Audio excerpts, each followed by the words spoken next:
To this video. In this video, I'm going to talk about how you can organize your campaigns when selling on Amazon, when setting up Amazon, portfolios and campaigns and ad groups and stuff like that, so that things don't get lost and confusing. Because believe it or not, it can really impact the effectiveness of your campaigns when doing ads if it's not organized. You simply set it up and then you've lost it, and then you're not sure where to get back to, and it feels overwhelming. So in this video, let's talk about how I personally do that. So, without further ado, let's dive in. So what you want to do is create multiple portfolios for each product, okay? And within the portfolios, I'm going to show you what I do. So first of all, let's pretend that we're launching, as my normal example is, a baby cloth, okay? So this is going to be, what we're going to do is name the portfolio with the main product name, okay? So pretty basic, okay? So let's do baby cloth product.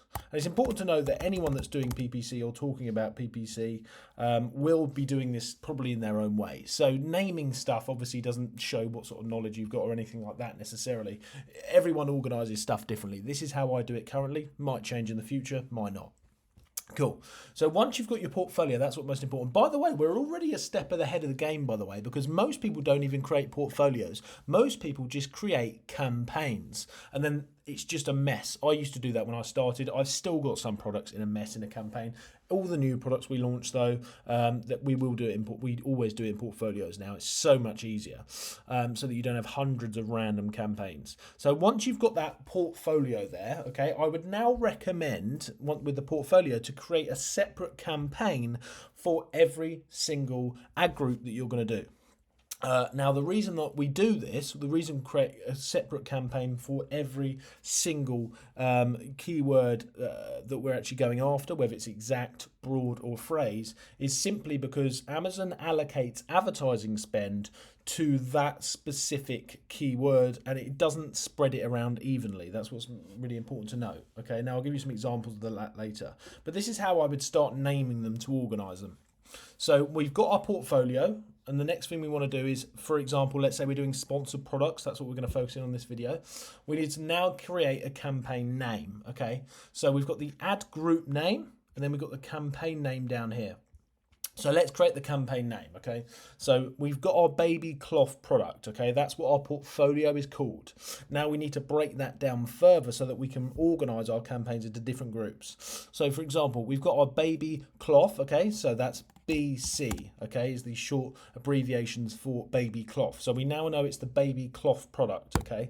And let's pretend that this campaign is going to be an auto launch campaign. Okay, so let's pretend it's an auto launch campaign, which means that this is the sort of product that we're going to be using just in the launch phase. So straight away, if that campaign is called auto launch, that means that we know every single time we open that portfolio, we can scroll straight down to campaign name.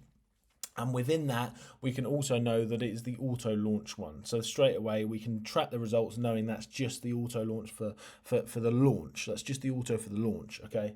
For example, let's also now say that instead of the baby cloth auto launch, let's say after that, we then want to create a separate campaign for the search terms that are high search terms, okay? So I would then go baby cloth high search. That would be my sort of abbreviation for that, high search terms, okay? Once you've got the high search terms, you know that is the high search terms. But for me, that's not specific enough, because I'm going to have multiple exact, broad, and phrase campaigns. As I say, I'd always do them in separate campaigns to make sure you utilize that spend into different sections, okay, in different campaigns.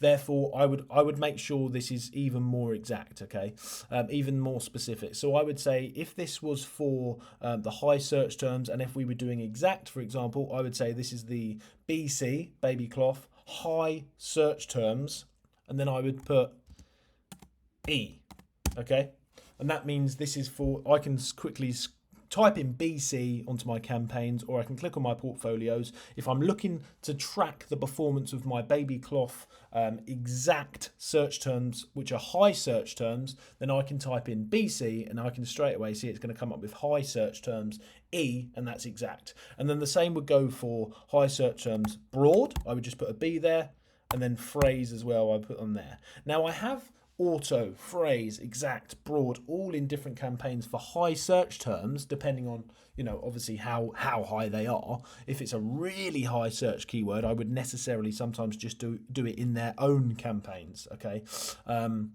You know, that keyword. But in this high search terms, for most times, you know, when I say high, it depends how much search volume we're looking at.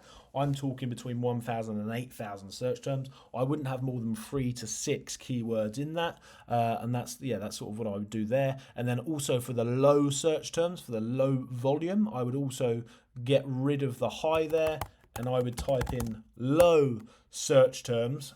So baby cloth, low search terms, P. Okay, exact, and then broad. I hope that makes sense, everyone.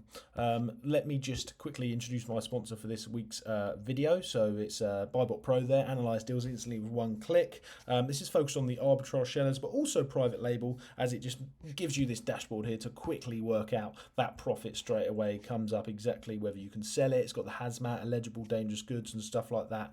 And if you want your free trial, as it says here, click my link below for a 14-day free trial on the old Buybot Pro. So yeah, appreciate the sponsor. Thanks for sponsoring this video. Let's get back to the video. So guys, that is how I do my baby cloth project there. Okay, so we've got the campaign name and all these little areas here. What I'm doing is BC, low search terms, BC, high search terms, and then I'm putting whether it's exact, broad, etc., etc. Okay, other things you might have BC, baby cloth, and then you might have auto,